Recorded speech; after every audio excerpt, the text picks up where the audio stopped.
अगर आप भी चाहते हैं बिट्टू मलंगिया इंटरटेनमेंट का ऑडियो वीडियो सबसे पहले आप तक पहुंचे, तो लाल बटन को दबाकर चैनल को सब्सक्राइब करें और बेल आइकन दबाना ना भूलें। प्रेजेंटेड बाय दोस्ताना म्यूजिक रिकॉर्डिंग स्टूडियो, माहे सिंगिया विपिन चौक। प्यार में खाली धोखा मिलै छै, करी है ना यार मारे प्यार। प्यार में खाली धोखा मिलै छै, करी है ना यार मारे प्यार।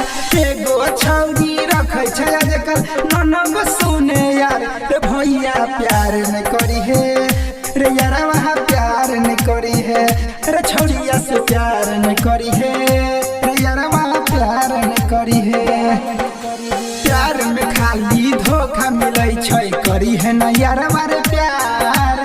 प्यार में खाली धोखा मिलै छै, करी है ना यार मारे प्यार। एगो छौरी रखै छै आजकल ननगो सुने यार, रे भैया प्यार न करी है रे यार, वहाँ प्यार न करी है रे छौरिया से प्यार न करी है रे यार, वहाँ प्यार न करी है। गम ही गम है, खुशी मुझे रास नहीं, गम ही गम है, खुशी मुझे रास नहीं। मोहब्बत ऐसे से हुई जिससे मिलने का कोई आस नहीं, जिससे मिलने का कोई आस नहीं, आस नहीं, आस नहीं, आस नहीं। DJ Bittu Malangiya, DJ Bittu Malangiya, Madhubani, Madhubani. जब तक रहतो पैसा छौरी करते रहतो प्यार रे, करते रहतो प्यार रे। जब तक रहतो पैसा छौरी करते रहतो प्यार रे।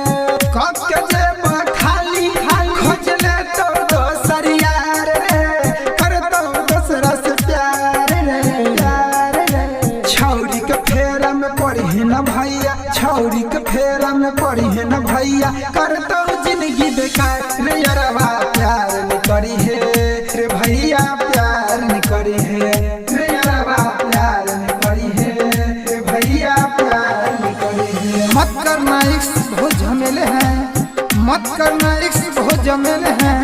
हंसते साथ हैं पर रोते अकेले हैं, पर रोते अकेले हैं, रोते अकेले हैं। DJ Manish Raxaul, DJ Bittu Malangiya, DJ Bittu Malangiya, Madhubani, Madhubani. सुन रोशन राजा मोद, करी है न छौरी से प्यार रे, करी है न छौरी से प्यार। सुन रोशन राजा मोद, करी है न छौरी से प्यार रे।